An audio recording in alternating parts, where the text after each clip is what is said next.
She was a nurse who vanished in 1982, and nearly 40 years later, a locked trunk in the attic would finally be opened. What was found inside changed everything her family thought they knew. The summer of 1982 in Maple Falls was supposed to be ordinary. The cornfields stretched tall and green, the streets grew quiet once the sun went down, and most people in this small Midwestern town still left their doors unlocked at night. It was the kind of place where everyone knew your name, where gossip traveled faster than the morning paper, and where nothing truly bad was ever supposed to happen. But innocence has a way of vanishing too. Her name was Mary Ann Fletcher, 26 years old, a nurse, a daughter, a sister. She had dark brown hair that curled naturally at the ends, a quick laugh that made her patients feel safe, and a habit of humming old radio songs under her breath when she thought no one was listening. On the night she disappeared, she was finishing another long shift at Maple Falls General Hospital. That was the last time anyone ever saw her alive. By sunrise, her car was found abandoned on County Road 16, only a few miles from her apartment. The driver's door was shut but unlocked. Her purse sat in the passenger seat. Her book was tucked inside, along with the shoes she had taken off after her shift. The keys were still in the ignition, but Mary Ann was gone. For her family, this discovery was shattering. Mary Ann was cautious by nature, the kind of woman who carried a flashlight in her car and always phoned her mother if she was running late. The idea that she would walk away and leave everything behind made no sense at all. Her younger brother Daniel was the first to find the car. He had gone out that morning to drive her usual route, hoping he'd catch her on the road. Instead, he saw the vehicle sitting on the shoulder, alone in the heat of the day, the windshield reflecting the Sunday. He called his mother with shaking hands, his voice tight as he said, "She's not here, Mom. Her car's just sitting out here."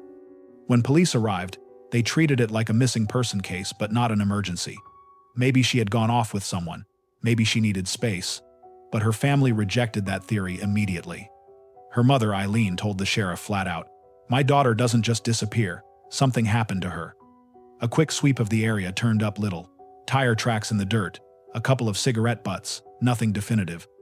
A tracking dog lost her scent within a few yards of the road, as if Mary Ann had stepped out of her car and simply dissolved into the night. By that afternoon, the whole town of Maple Falls was buzzing. People whispered in the aisles of the grocery store. They stopped one another outside church.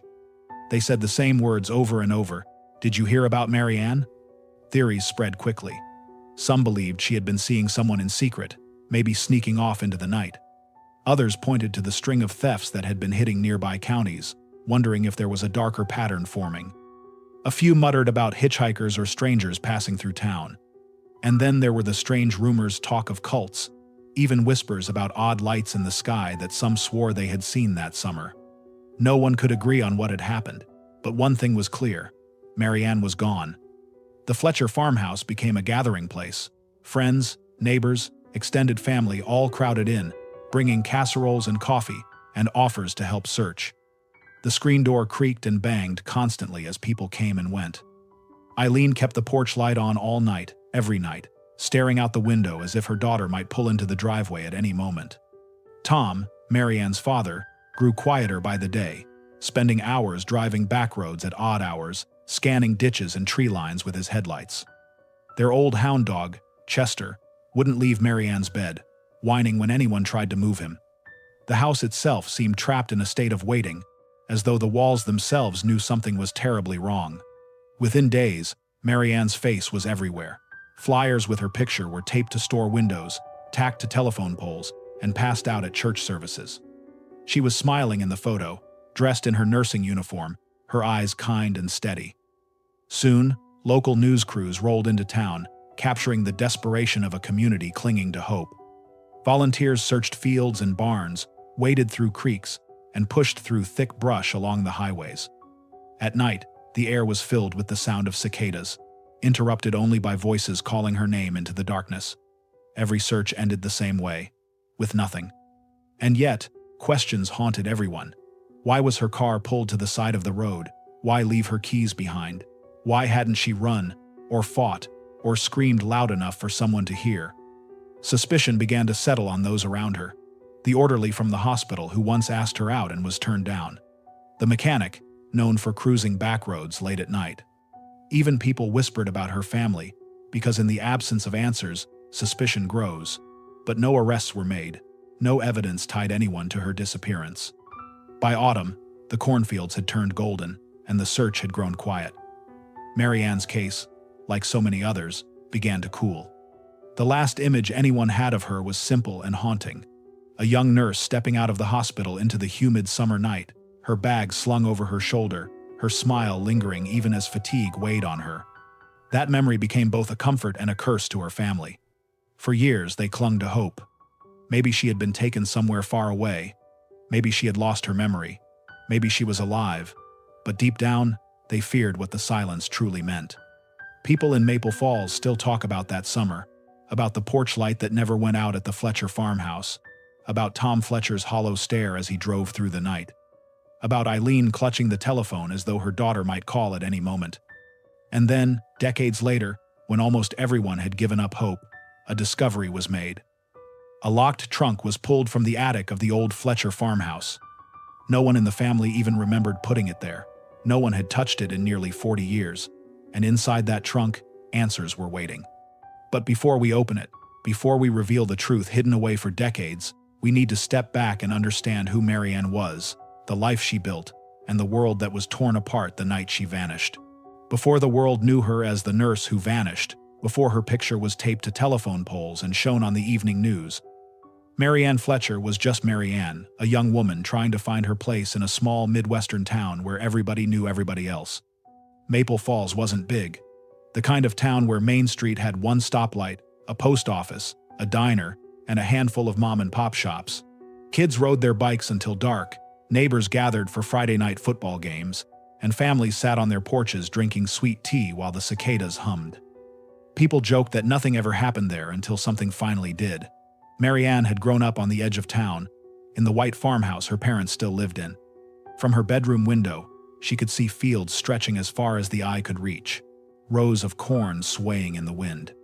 She was the middle child, sandwiched between an older sister named Claire and her younger brother Daniel. Her childhood was full of simple routines, helping her mom hang laundry on the clothesline, feeding scraps to the family hound, reading under the covers with a flashlight long after bedtime. From the time she was a teenager, she knew she wanted to be a nurse. It wasn't glamour that called to her, but the way helping people seemed to give her purpose.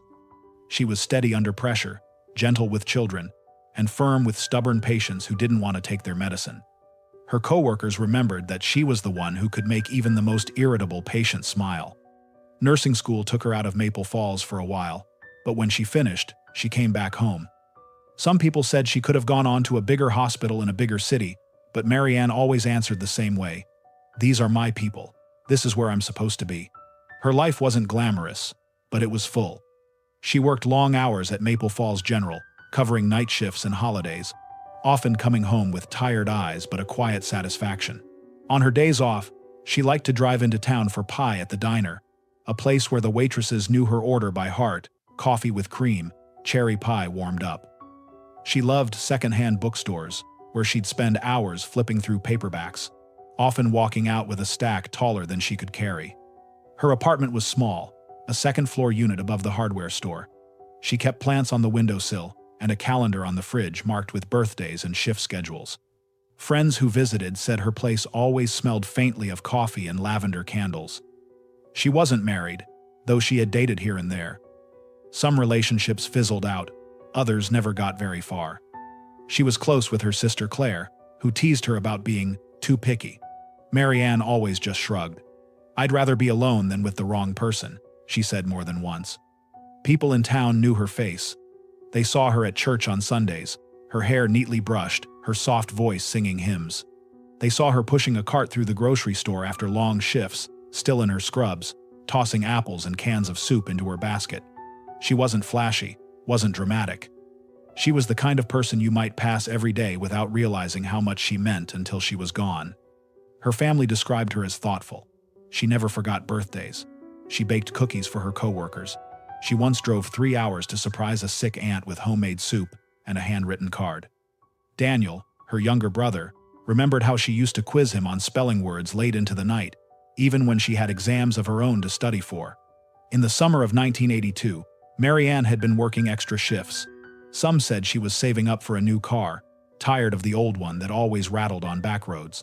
Others thought she was planning a trip. A few co-workers whispered that she was holding on to a secret, something she hadn't shared yet.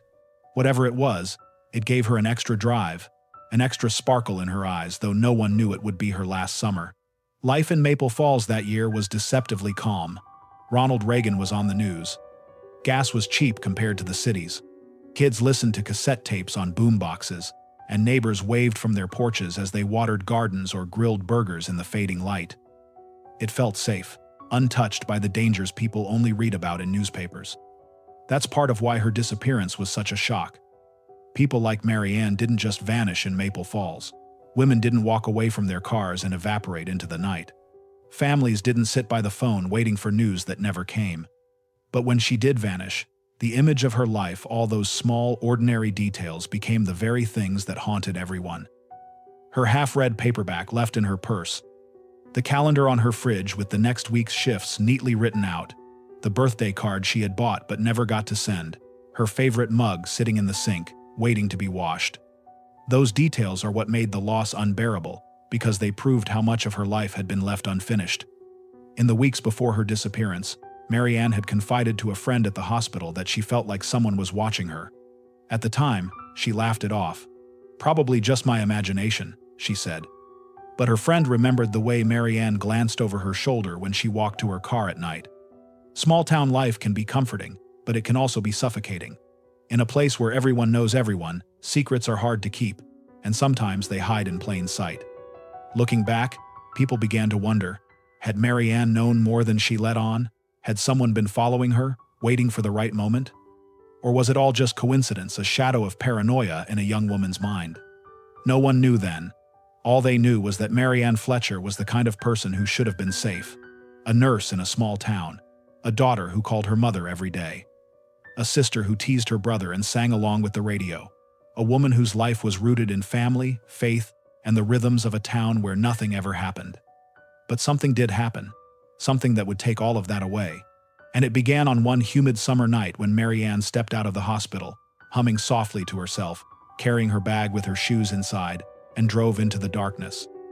The next morning, her car sat on the side of the road, empty. And Maple Falls would never be the same again. The day she vanished started like any other. That's what makes it so haunting. July 12, 1982. A Monday. The air was thick with summer heat, the kind that clung to your skin even after the sun went down. Farmers had been working in their fields since dawn, kids were splashing in creeks to cool off, and the town of Maple Falls moved at its usual unhurried pace. No one knew it would be the last time they'd see Mary Ann Fletcher go about her routine. That afternoon, she stopped by her parents' farmhouse for lunch. Her mother, Eileen, remembered the visit vividly because it was so ordinary. Mary Ann sat at the kitchen table with a glass of iced tea, her dark hair pulled back in a loose ponytail.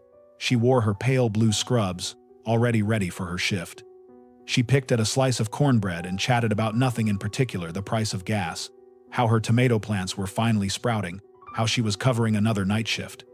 "Don't work yourself into the ground," Eileen had told her. Mary Ann only smiled. Somebody's got to keep this town alive at night. She hugged her mother, kissed her on the cheek, and promised she'd stop by again later that week. It was such a small moment, but it would become one her mother replayed endlessly, like a record stuck on the same note. By 4 in the afternoon, Mary Ann was at Maple Falls General Hospital. The building itself wasn't large, just a few floors, its brick walls baking in the heat, its air conditioning barely keeping up. Inside, the halls smelled faintly of disinfectant and coffee. Nurses clattered in and out of rooms, the squeak of rubber soles echoing against linoleum floors. Mary Ann clocked in, slipping into her role with the ease of someone who was good at her job. Co-workers later recalled she was in good spirits that night. She teased another nurse about a lopsided ponytail. She brought extra sugar packets for the coffee machine. She even hummed along with the radio that someone had tuned to a top 40 station at the nurse's desk. But there were small, almost imperceptible moments that stuck in people's memories later.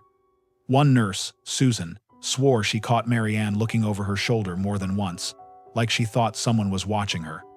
Another co-worker remembered that Mary Ann kept glancing at the clock, as if she were counting down the hours. Most of her shift was routine, checking vitals, handing out medication, holding the hand of an elderly patient who couldn't sleep. One patient remembered Mary Ann adjusting his blanket, telling him softly, "Try to rest. I'll be back to check on you." It was the kind of small kindness she was known for. By midnight, the ward had quieted down. The halls grew dim, the hum of machines filling the silence. Mary Ann took her break in the staff lounge, a cramped room with a vending machine, a worn couch, and the faint smell of stale popcorn. She had a paperback book tucked into her bag, the corners of the pages bent from use. She read for a while, then closed her eyes, just resting for a moment. Around 1:30 in the morning, her shift began to wind down. She finished her chart notes, returned supplies to the storage closet, and gathered her belongings. As she slipped off her white nursing shoes and replaced them with the flats she kept in her bag, she joked to Susan, "If I ever win the lottery, the first thing I'm buying is new shoes. These are killing me." Susan laughed, not realizing it would be the last thing she'd ever hear Mary Ann say. At 1:57 a.m., Mary Ann clocked out. She slung her bag over her shoulder, waved to the orderly mopping the hall, and pushed open the hospital's glass doors. Outside, the parking lot was nearly empty. The air was heavy with the smell of cut grass and hot asphalt that hadn't yet cooled from the day. A single moth fluttered against the buzzing street lamp overhead. Mary Ann walked across the lot, her footsteps echoing faintly. She unlocked her car, slid into the driver's seat, and started the engine. She drove away, taillights disappearing into the night. That was the last confirmed sighting of her. By sunrise, her car would be found abandoned on the side of County Road 16. The driver's door closed but unlocked, her purse sitting inside, her shoes tucked neatly away, her keys still in the ignition. But Mary Ann herself gone. In the days that followed, her co-workers replayed those final hours over and over. The laughter, the small jokes, the way she pushed through the hospital doors with tired but steady steps. Some remembered her humming. Others remembered the way she had glanced over her shoulder just for a second too long. Everyone asked themselves the same question. Did they miss something? Was there a warning, hidden in plain sight? For Mary Ann's family, the thought of her last night was unbearable. Her brother Daniel used to drive that same stretch of road in the dark, trying to imagine what she saw, what she heard, what she felt.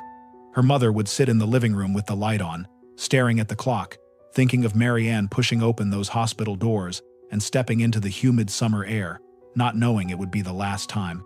The last night of her life, or at least, the last night anyone saw her, was as ordinary as it was terrifying.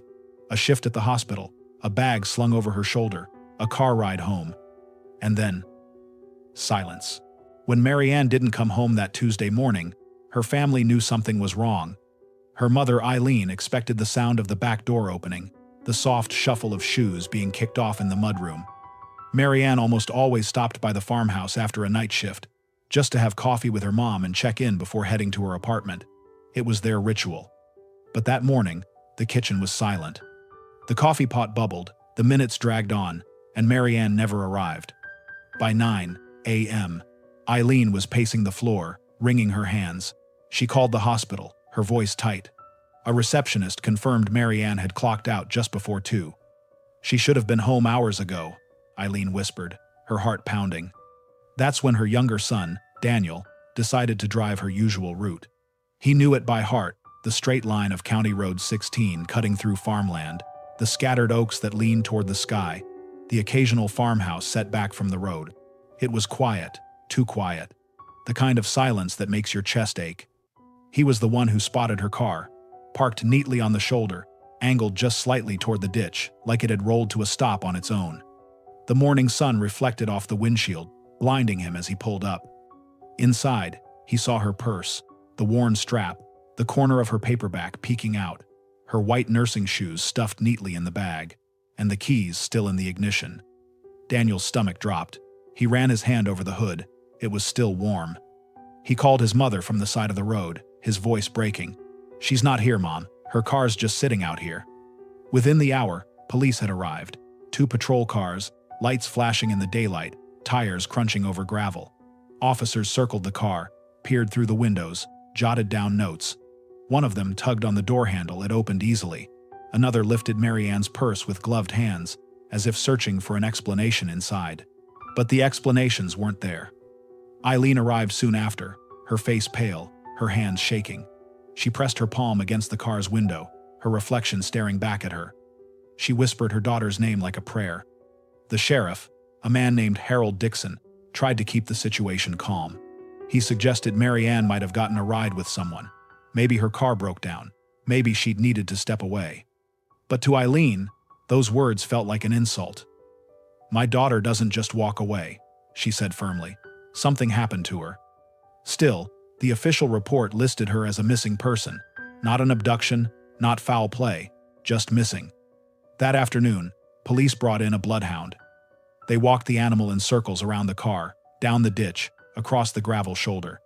For a moment, it caught a scent and tugged toward a patch of tall grass. But then, abruptly, it stopped. Nose to the ground, confused. The trail had gone cold almost as soon as it began. The few items left behind only deepened the mystery. Her purse, her shoes, the keys. None of it suggested she had run away. None of it suggested a struggle, either. It was as if she had stepped out of her car and vanished into thin air. That night, the Fletcher farmhouse filled with people. Relatives, neighbors, friends. The screen door opened and closed so many times it seemed it might come off its hinges. Coffee brewed endlessly. The dining room table was covered in plates of food no one could eat.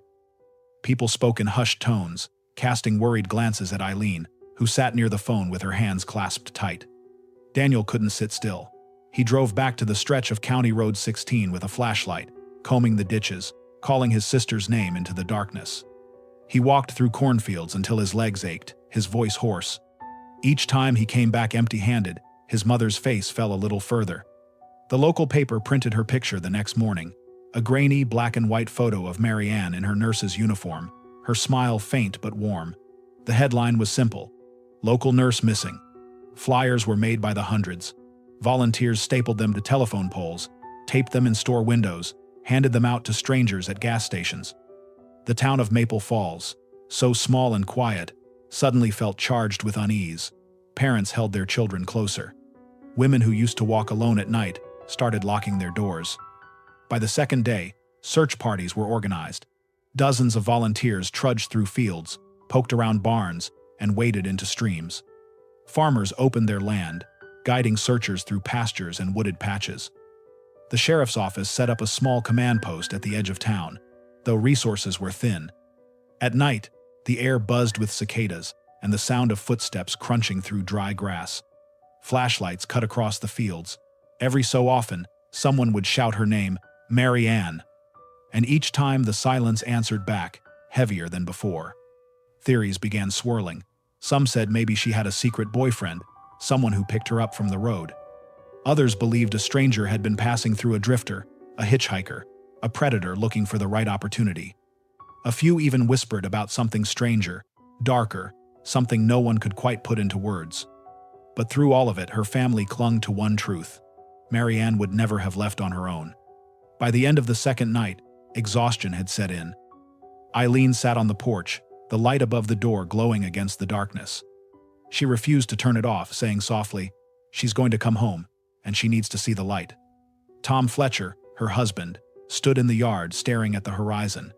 His silence said more than words ever could. And Daniel, restless, angry, heartbroken, sat on the hood of his car with his head in his hands, wondering if he had failed his sister somehow, if he should have driven that road sooner. The first 48 hours had come and gone, and Mary Ann was still gone. The panic was settling into something worse, the realization that this wasn't going to be solved quickly, that something had happened in the dark, on that lonely road, and no one knew what. And so the town of Maple Falls braced itself, because the mystery of Mary Ann Fletcher was only just beginning. When a person goes missing, silence fills the gaps. And in a small town like Maple Falls, silence never lasts long. By the end of the first week, the official search for Mary Ann Fletcher had slowed. The sheriff's office had little to go on, and volunteers were exhausted from combing the fields and creeks with no results. But while the official investigation stalled, the town's imagination ran wild. In diners, barbershops, and pews at Sunday service, whispers about Mary Ann's disappearance filled the air. Everyone had a theory, and each one seemed more dramatic than the last. Some believed she had a secret lover. Maybe she was planning to run away with him, and something went wrong. People swore they'd seen her with a man no one could quite identify, tall, dark hair, maybe a stranger passing through. Others said she'd been unhappy, overworked, tired of the small-town grind, and had simply decided to leave. But to those who knew her best, these stories were almost insulting. Marianne wasn't the type to walk away from her life. She had bills paid on time, family she adored, a job she loved. Her fridge still held leftovers, her calendar was marked with upcoming shifts, her apartment plants watered. Nothing pointed to a runaway. And so, the rumors took a darker turn. Some pointed at the orderly from the hospital who had once asked her out and been turned down. People whispered that he'd been seen near County Road 16 the week before. He denied it, but the rumor stuck. Others turned suspicion toward a local mechanic, a man known for drinking too much and cruising country roads late at night. He had a temper, and he was often seen hanging around the diner where Marianne sometimes stopped after shifts. No evidence tied him to her disappearance, but in the absence of answers, suspicion was enough. And then there were the more outlandish theories. A cult, satanic rituals, strange lights in the sky. One farmer claimed he saw orbs hovering over the fields the very night Marianne vanished. Another swore he found odd symbols carved into trees along the creek. The sheriff brushed it off, but the stories spread anyway, fueled by late-night conversations and the human need to explain the unexplainable. Marianne's family tried to ignore the rumors, but they couldn't escape them. At the grocery store, Eileen overheard two women whispering about whether Marianne had run away with someone married. At church, a man asked Tom point-blank if Marianne had been pregnant. Each rumor was like a knife twisting deeper, taking their daughter's name and dragging it through the mud when she wasn't there to defend herself. Daniel, her younger brother, grew furious. He confronted people in town, his voice shaking as he told them to stop spreading lies. But gossip is a beast you can't kill once it starts moving. It slithered through the community, changing shape with every telling, until it became impossible to separate fact from fiction. The sheriff's office didn't help matters. With no evidence, they followed every lead, no matter how bizarre. One tip claimed Marianne had been seen in another state, hitchhiking along the highway. Another came from a self-proclaimed psychic who insisted Marianne was near water and that her spirit was unsettled. Deputies drove miles chasing these dead ends, each one collapsing under the weight of false hope. Meanwhile, the family's phone never stopped ringing. Strangers called at all hours, some with genuine offers of help, others with cruel pranks or cryptic messages. One caller, a man with a raspy voice, said simply, "She's never coming back," before hanging up. Eileen stopped answering the phone herself. The sound of the ring made her chest tighten, her breath catch. Instead, Daniel picked it up, bracing himself for either a miracle or another nightmare. The media only fueled the fire. News reporters set up outside the farmhouse, cameras pointed at the porch light that Eileen refused to turn off. They captured footage of search parties, of volunteers trudging through fields, of Tom standing in the yard with his arms crossed, his face hollow. The story spread beyond Maple Falls, turning Marianne's disappearance into a mystery that strangers debated over their breakfast tables. Every reporter asked the same questions. Did she leave willingly? Was there someone in her life the family didn't know about? Could a predator be lurking in Maple Falls? The questions hung in the air, unanswered, poisoning every conversation. Inside the farmhouse, life became unbearable. Eileen stopped cooking meals. Tom stopped talking altogether. Daniel wandered the house at night, unable to sleep, staring at the driveway as though his sister might pull in at any moment. The once busy home grew quiet, except for the creak of floorboards and the sound of Chester, the old hound, whining in his sleep. And still, the rumors spread, each one more far-fetched than the last, each one another twist of the knife for a family already drowning in grief. But underneath all the gossip, all the wild theories, one truth remained: Marianne was gone. No one knew how, or why, or who was responsible. And as the weeks stretched into months, the whispers only grew louder, threatening to drown out her memory. What no one could have guessed then was that the truth, the real truth, would be stranger and darker than any rumor ever told. By the end of 1982, the search for Marianne Fletcher had faded.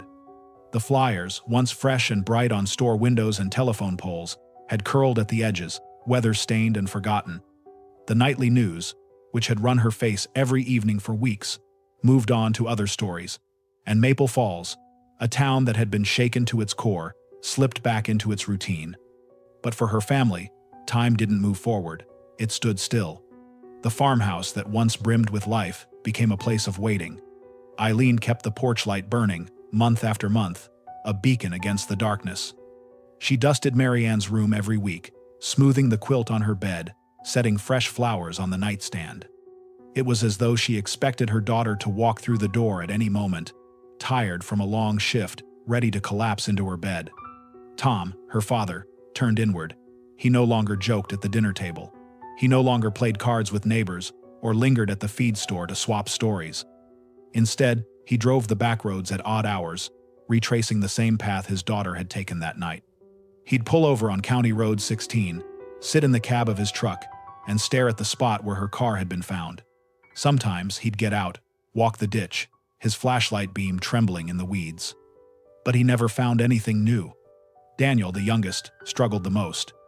He was just 21 when his sister vanished, still trying to figure out his own future. Losing her left a wound that shaped his entire life. He blamed himself for not protecting her, for not being there when she needed him most. Over the years, that guilt hardened into anger. He picked fights, drank too much, burned through jobs and friendships. Each time he looked at his mother's tired face, each time he saw the porch light glowing against the night, the weight of failure pressed heavier on his chest. The seasons turned. Cornfields grew tall, were harvested, and grew again. Neighbors who once brought casseroles and coffee stopped coming by as often. People stopped mentioning Marianne's name, not out of malice, but because life went on. Babies were born, couples married, children grew up. The Fletcher family, meanwhile, stayed locked in their own private winter, unable to move forward without answers. Anniversaries became unbearable. Each July 12th, the family marked another year without her. Some years they held small vigils, lighting candles on the porch, friends and neighbors gathering with bowed heads. Other years, they grieved quietly, unable to speak her name aloud. Christmas was the hardest. Marianne loved the holidays, the smell of cinnamon, the glow of lights strung across the farmhouse windows. After she vanished, Eileen still hung a stocking for her daughter. It remained empty year after year, a painful reminder of absence.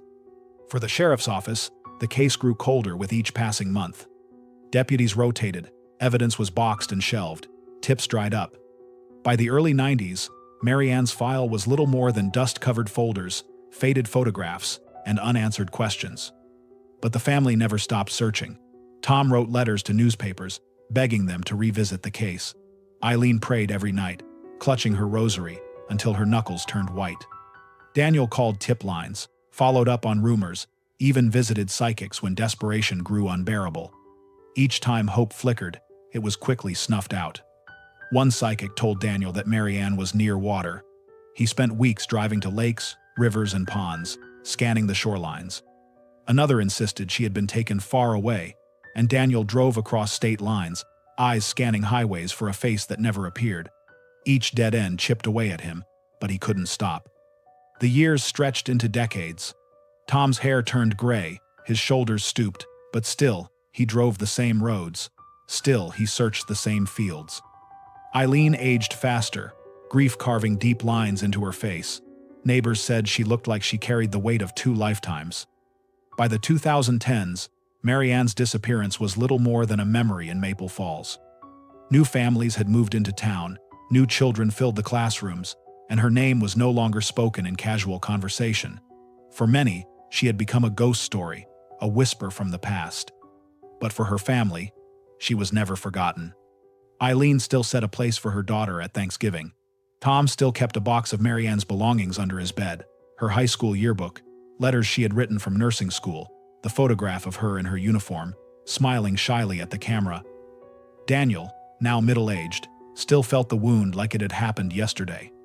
They were trapped in a story without an ending, doomed to repeat the same questions, the same grief, year after year.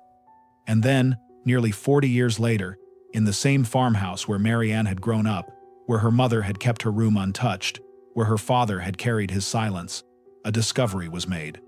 While sorting through boxes in the attic, Daniel came across something he had never seen before, a heavy trunk, covered in dust, its lock rusted shut. A trunk no one remembered putting there, a trunk that hadn't been touched in decades. And inside, The truth about Mary Ann Fletcher was waiting. The farmhouse sat at the edge of town, weathered by decades of wind and rain, its white paint fading to gray, its porch sagging under the weight of time. By the year 2021, it was more memory than home. Tom and Eileen were both gone now, buried side by side in the small churchyard. The house stood quiet, holding its secrets. Daniel, now in his 60s, was left with the task of sorting through everything. He had lived with the shadow of his sister's disappearance his entire life, and walking into the house without his parents felt like stepping into a tomb. The air was thick with dust and the faint scent of cedar and old books. The floorboards groaned under his weight. Everywhere he looked were traces of the life that had once filled these rooms. The living room still had his father's worn recliner, the fabric patched with tape where the arm had frayed. The kitchen table was nicked and scratched from years of meals, laughter, and arguments. On the refrigerator, yellowed photographs curled at the edges, magnets holding up grocery lists written in his mother's careful handwriting. But it was the upstairs attic that drew him. The attic stairs creaked loudly as he climbed, carrying a small flashlight.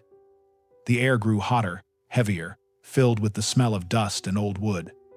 Cobwebs stretched across beams. Stacks of boxes lined the slanted walls, each one filled with a lifetime of memories, Christmas ornaments, school projects, photo albums, toys that hadn't been touched in decades. Daniel set down the flashlight, the beam cutting through the dark, and began to sort. Hours passed as he opened box after box, his mother's wedding dress, folded neatly in tissue paper, old tax forms, canning jars, a stack of newspapers, their headlines chronicling the life of a small town through wars, elections, and the slow march of time. And then he saw it. Pushed back into the farthest corner, half buried under a quilt and a stack of faded magazines, was a trunk, heavy, solid. Its surface was scratched and scarred, its brass corners tarnished with age. A thick layer of dust coated the lid, disturbed only by the faint outline of a handprint, whether his or someone else's, he couldn't be sure. Daniel crouched down, heart quickening. He tugged at the handle, dragging it into the open. It was heavier than he expected, as though it carried more than just belongings, as though it carried weight of another kind. The lock was rusted shut. He ran his fingers over it, the metal rough against his skin. He couldn't remember ever seeing the trunk before. His parents had never mentioned it. And yet here it was, sitting silently in the attic for decades. For a long moment, he just stared at it. The attic was silent, the only sound the hum of cicadas drifting through the open window. He felt like the house itself was holding its breath. Daniel's mind raced. Could this trunk hold answers? Could it somehow be connected to Mary Ann? Or was it just another forgotten piece of family history, filled with linens and photo albums? He went downstairs to fetch tools. With a crowbar and steady hands, he returned to the attic. The beam of the flashlight shook slightly as he wedged the crowbar against the lock. The metal groaned, resisted, and then, with a sharp crack, gave way. Dust billowed into the air as the trunk creaked open, hinges straining after decades of silence. Inside, layers of fabric lay folded neatly, quilts, blankets, and old winter coats. For a moment, Daniel thought it was nothing, just storage. But then, beneath the fabric, he saw something else. A box, a small wooden box, smooth to the touch, resting at the bottom of the trunk. His breath caught as he lifted it out, hands trembling. The lid slid open with a soft click, and what he saw inside made him stagger back. Because it wasn't just keepsakes, it wasn't just family mementos, it was evidence. Things that should never have been hidden. And for the first time in almost 40 years, Daniel realized the truth about what had happened to his sister might have been inside his own home all along. The trunk sat open in the dim attic, its smell of old fabric and rust rising like a ghost. Dust swirled in the flashlight beam, catching the air with every movement. Daniel crouched beside it, his knees aching, his hands trembling as he reached past the folded quilts and coats. The wooden box was just the beginning. Inside it were things that made no sense at first. A hairbrush with strands still tangled in its bristles, a silver necklace with a small heart charm, the kind Mary Ann had worn in photographs. A pair of glasses, cracked at the bridge. Daniel stared, his throat tightening. He knew these things. He had seen them before. The necklace had been a birthday gift from their mother. The hairbrush had once sat on Mary Ann's dresser. But how had they ended up here, hidden away, sealed in a trunk no one in the family even knew existed. He placed the box aside, his pulse hammering in his ears, and reached deeper into the trunk. There were papers, loose sheets folded and refolded, some stained with age. One was a hospital schedule, Marianne's name circled in red ink. Another was a letter, never mailed, its words written in her handwriting. "If anything happens to me, look in the house. Look in the attic." Daniel froze, reading the words again, his hands shaking so violently the paper nearly slipped from his grip. His sister had left a message, not just a diary entry, not just a note, a warning. At the bottom of the trunk lay a small bundle wrapped in cloth. He pulled it out carefully, unwrapping layer after layer until the contents were revealed. Inside were photographs, black and white, grainy, some Polaroids, others printed in the harsh flash of cheap cameras. At first glance, they looked like ordinary snapshots, fields, back roads, the hospital parking lot. But in almost every frame, there was Marianne, walking to her car, standing outside the diner, leaving church with her mother. She hadn't taken these photos. Someone else had. Someone had been watching her, following her, stalking her. Daniel's stomach turned as he flipped through them. In one, Marianne was bent over to tie her shoe, unaware of the camera pointed at her. In another, she was unlocking her apartment door. In yet another, she sat in her car, her face caught in profile by a lens hidden in the night. And then, the final photo stopped him cold. It was taken on July 12, 1982. Marianne was walking across the hospital parking lot, her bag slung over her shoulder, her face tired but smiling. The last night anyone had seen her alive. Someone had been there, camera in hand, waiting. At the very bottom of the trunk was the darkest discovery of all. A knife, wrapped in an old towel, the blade rusted with age. Alongside it, a small leather-bound notebook. Daniel hesitated before opening it. The cover was cracked, the pages yellowed. Inside were words scrawled in a messy, frantic hand. Dates, times, descriptions. Saw her at the diner. She smiled at the waitress. She never saw me. Followed her from church. She drives too fast on the back roads. Tonight is the night. I'll make her mine. The entries grew darker, more obsessive. Whoever had written them had been watching Marianne for months, maybe longer. They cataloged her movements, her routines, her habits. Each page dripped with fixation, possession, control. And then, the final entry. She trusts me. She'll get in the car. No one will ever find her. Daniel dropped the notebook, his stomach lurching. His sister hadn't simply vanished. She had been taken. And the evidence had been hidden here, under his own roof, for nearly 40 years. The attic seemed to close in around him, the weight of dust and silence pressing down. He sat on the floor beside the trunk, gasping for air, realizing that every sleepless night, every unanswered question, had been circling the truth that was right here all along. This wasn't just a trunk of old belongings. It was a time capsule of obsession, of terror, of a crime buried in shadows. And with its discovery, the case of Marianne Fletcher was no longer cold. It was alive again. When Daniel brought the trunk to the sheriff's office, he felt like he was handing over a piece of his own life. The command post that had once been a temporary hub during the first frantic days was now a tidy office with newer chairs and quieter phones. The sheriff's deputies who met him were different faces than the ones he remembered younger, with kinder eyes and less of the resignation that had settled over town in the decades since. Still, when Daniel pushed the wooden box across the metal table, everyone in the room felt the air change. This was more than dusty old possessions. This was a confession waiting to be read. Sheriff Harold Dixon, older now, slower than in his first weeks during Marianne's disappearance, but still carrying the same steady calm, took the trunk apart piece by piece. He handled the necklace, the hairbrush, the photos with gloved hands, as if smell and touch could undo what the years had tried to hide. They inventoried everything. The photographs, the little wooden box, the notebook with its spidery, obsessive pages, the kitchen knife wrapped in a towel. Each item got its own evidence bag, its own tag. For the first time in nearly 40 years, Marianne's case moved from cold files and fading clippings back to active paperwork and analyses. The first step was obvious. Get the physical evidence into the hands of people who could make sense of it. They called the State Crime Lab. Advances in forensic science over the previous decades had turned objects that once meant little into potential beacons. Fibers could be microscopically compared. Hairs could give DNA profiles. Even rusted blades could show microscopic traces of material that pointed to where they had been kept or used. Daniel watched the deputy wrap the notebook carefully in plastic. He imagined the handwriting under a microscope, the slant of letters turned into a signature, the way a face becomes a name. The notebook was the smoking gun. Whoever had written those pages had tracked Mary Ann. The entries were not the scribbles of a casual admirer. They were methodical, detailed, and chillingly possessive. Within days, the lab confirmed what everyone had hoped and feared. The hair from the brush matched Mary Ann's DNA. It was a simple, brutal confirmation that some of the things in the trunk had belonged to her. The knife was examined under microscopes for anything clingy hairs, fibers, blood. The towel it had been wrapped in held traces of a fabric fiber that matched fibers found in the cuff of a jacket from a photo, and an older photograph showed just such a jacket draped over a chair. By then, detectives were digging into the photographs.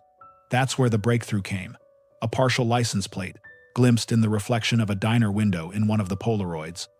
It was only a fragment, 2 letters, and a smudge where paint had worn off, but the angle and the grain made it unmistakable once they blew the image up. It wasn't enough to be conclusive, but it was a breadcrumb.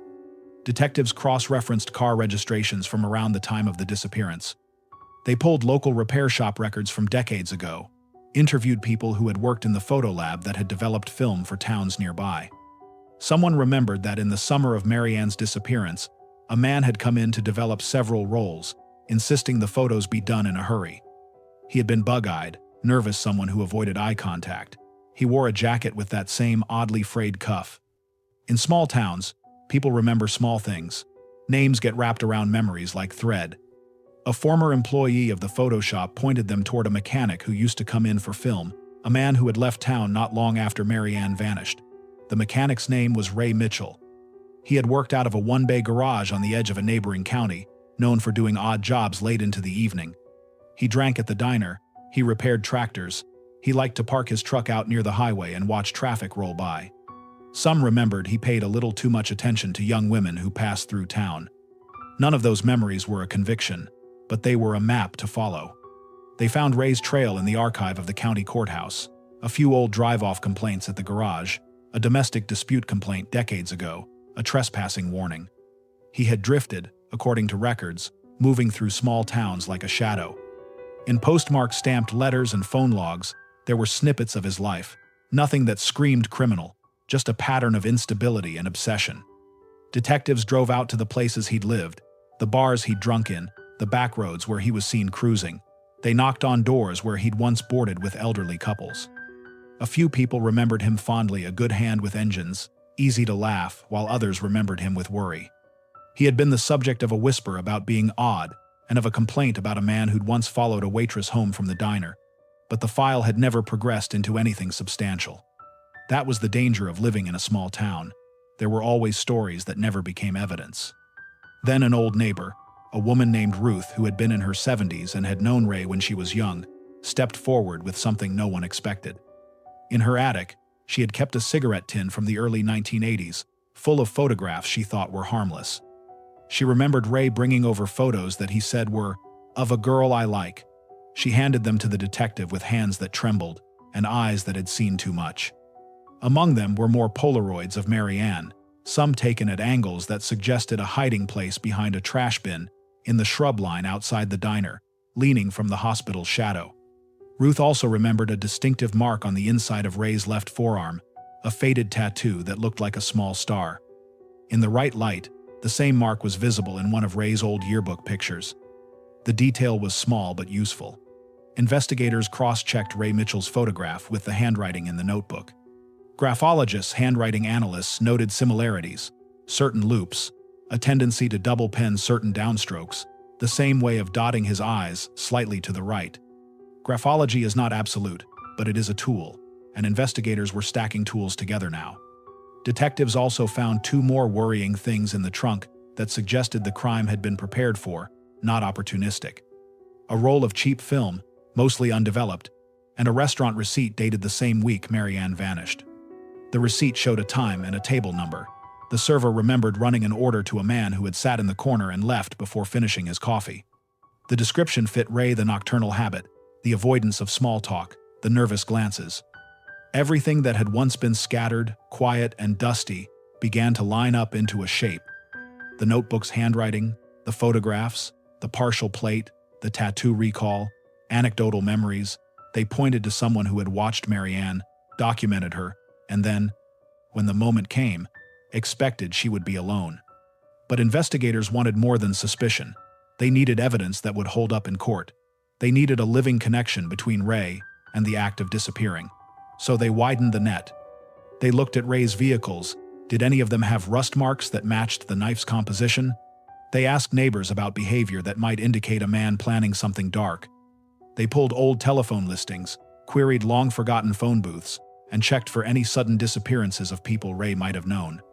They dug into his past and found a pattern of obsession: a man who collected girls' names in notebooks, a man who kept a box of women's items he claimed were gifts. Back at the lab, a forensic analyst called the sheriff late one night. The DNA scraped from the towel wrapped around the knife matched cells on a jacket fiber found in one of the Polaroids.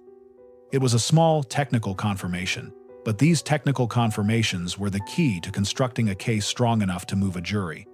That small match tied an object found under the Fletcher house roof to an item in a photo that had been taken by someone who matched Ray's profile. The detectives also pursued the photographic development lead until they tracked down a man who'd worked the shift the night Ray came into the photo shop. He remembered the exchange because Ray had been nervous about the light hitting the photos in the developing room when he left his fingerprints on the counter. The man still had the paper towel pull with those prints slipped into his old ledger. The sheriff's office had a warrant drawn up within days and swabbed those towels. Fingerprints were compared. Matches were slow to come, but a partial print matched Ray's. It was not a full palm, not a perfect match, but together with the other pieces, it became damning. When they finally located Ray Mitchell living under a different name in a neighboring state, older and quieter, he was not surprised to see the officers. He had been living a life of small jobs and less company. He'd always been someone who hid in plain sight. They brought him in for questioning. The first interrogation was procedural, meant to flush details and test stories. Ray sat slumped in a chair, hands folded. He denied knowing Marianne, denied having taken photographs.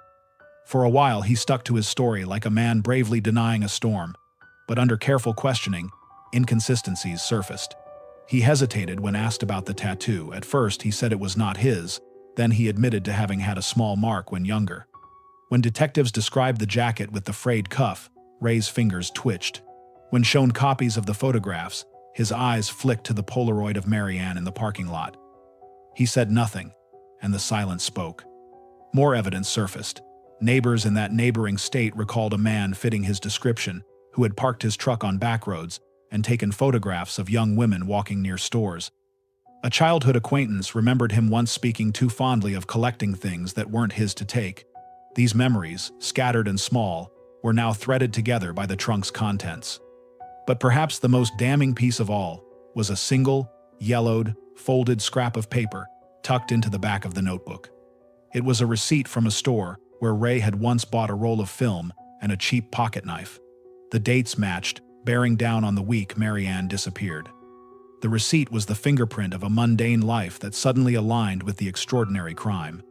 By the time the sheriff read him his rights and brought him across state lines, the case felt less like the impossible reopening of a cold file and more like the slow closing of a wound that had never healed. Ray was arrested on suspicion of kidnapping and homicide. The charge wording was careful and solemn. The detectives knew the long road to proof still lay ahead. Arrest did not equal conviction. But to Marianne's family, watching the procession of officers and the handcuffed man walk past the courthouse steps, it felt like the first actual step toward truth. The town of Maple Falls reacted the way small towns do, a mixture of relief, revulsion, and the sudden rush of painful memories. Some neighbors came forward to offer statements they had once withheld, embarrassed by suspicion. Others felt a sick vindication that the unsettling presence they remembered had a name.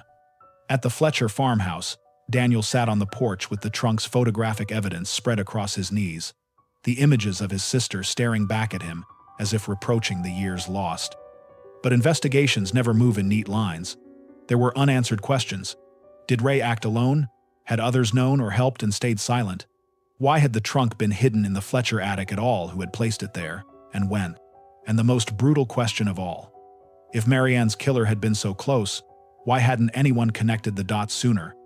Evidence had a way of illuminating truths and throwing shadows in new places.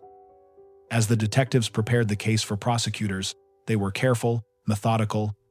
They re-interviewed witnesses, prepared exhibits, and worked with forensic specialists to make sure every piece could be explained to a jury. A trial would be messy, painful, and public. If Ray went to court, Marianne's family would have to live through the telling of those final months again, piece by piece. For now, though, there was movement. Documents that had sat in a dusty folder for decades were being pulled into light. The trunk had done what it was meant to do, whether intentionally or by accident. It had preserved a trail. Small towns keep secrets in trunks and attics, but time and curiosity had finally pried this one open. In the late hours of one long day, Daniel stood at the courthouse steps and spoke to Sheriff Dixon. "How could this have been here all along?" he asked, voice thick. The sheriff had no easy answer. "That's the part we'll have to figure out," he said. "But you did the right thing bringing it in. We'll keep going." Daniel wanted to believe that justice would return Marianne's name to something other than a whisper. He wanted to believe the guilty man would stand and be judged. He wanted the neat recourse of law to stitch the wound closed. The world, he was learning, was not that simple. Evidence could lead to arrests, and arrests could lead to trials, but none of that could bring back what had been taken. As the sun set over Maple Falls, people lit candles on porches and in church basements. They gathered in groups and spoke in low voices. For the first time in decades, the town was once again focused on Marianne's story. The trunk had cracked the case open, and the dust that rose from its contents would not settle without answers. But even as investigators pieced together motive and method, an uncomfortable truth threaded through the excitement. The most important question remained stubborn and unchanged. Who had put those items in the trunk? Who had hidden the darkness inside a family's attic? The answer to that would determine more than guilt. It would reveal the depth of betrayal that had rent a family apart. The trunk had given them a suspect. It had not yet given them the whole truth. The hardest work still lay ahead, and what they were beginning to uncover would be darker than anyone in Maple Falls could have expected. The arrest of Ray Mitchell shook Maple Falls, but the trunk had raised one question that no one could shake. Why had the evidence been found in the Fletcher attic? Detectives pressed into that mystery as the case moved toward trial. At first, Daniel thought maybe Ray had broken in decades earlier, planting the trunk like some twisted trophy. But there were no signs of that. The attic lock, the old hinges all intact. No one outside the family had regular access to the farmhouse. The answer came from an unexpected place. In the back of the leather-bound notebook, investigators discovered an address scribbled faintly in pencil. It wasn't Ray's home. It was the Fletcher farmhouse. He had written down where Marianne lived and, chillingly, where her family lived too. The deeper detectives dug, the more horrifying the picture became. Ray had worked for a short time repairing farm equipment in Maple Falls. One of his jobs had been at the Fletcher property. He had been inside the house. He had known the layout, known the attic, known where he could stash things without anyone finding them. It wasn't that her family had hidden the trunk. It was that her killer had left it behind, concealed in the rafters, taunting them for decades. The motive, if it could be called that, was obsession. Ray had followed Marianne for months, photographing her every move, writing about her in his notebook. The final entry, "Tonight is the night," was the clearest evidence of premeditation. He had waited for her in that parking lot. He had taken her somewhere in those dark hours of July 12th, and whatever happened after that was the end of Marianne's story. The tragedy was that her body was never found. Despite searches, despite interviews, despite Ray's arrest, he refused to reveal where she was. He denied, deflected, and sometimes smirked in silence, as though holding that one final secret gave him control even as the walls closed in. But the trunk was damning. The DNA on the brush, the fibers on the knife, the photographs, the notebook. It built a case so strong that prosecutors knew they could bring charges even without a body. The trial was grueling. Daniel sat through every day, listening as lawyers described his sister's last hours in painstaking detail, as photographs of her stalked existence were passed to the jury. He clenched his fists as Ray sat stone-faced, never meeting his eyes. In the end, the jury found him guilty of kidnapping and murder. He was sentenced to life in prison, where his silence became permanent. For the Fletcher family, what remained of it, the verdict was a strange kind of relief. Justice had come, but so late, so broken. Tom and Eileen had gone to their graves without knowing the truth. Daniel was left alone to carry at the knowledge that the trunk, hidden above his head for decades, had been the key all along. The farmhouse was sold soon after. Daniel couldn't bear to walk through it anymore, couldn't stand the groan of the stairs or the weight of the attic above. Before he left for the last time, he switched off the porch light. For the first time in 40 years, the house was dark. Maple Falls moved on, as small towns always do. But Mary Ann's story lingered, carved into its history like a scar. People still point to County Road 16, still murmur about the nurse who vanished, the trunk that sat untouched for decades, the man who watched her every move. And there was one detail, left behind in the notebook, that still haunts Daniel to this day. A line scribbled between entries, almost like an afterthought. She doesn't even know she isn't alone. Whether it was written before that final night or during it, no one could ever say. But it was enough to keep the mystery alive enough to make people wonder if, even in her last moments, Mary Ann sensed the shadow that had been following her all along. The truth had finally come out, but like all truths born in darkness, it left behind more questions than answers. And Mary Ann Fletcher, the nurse who vanished in 1982, remains more than a case file, more than a headline. She remains the quiet hum of a life cut short, a laugh remembered by her patients, a song hummed in the hallway, a light that her family kept burning for decades. Even now, in the silence of Maple Falls, some swear they see a glow in the windows of the old farmhouse, as though someone has turned the porch light back on, waiting for a daughter who never came home.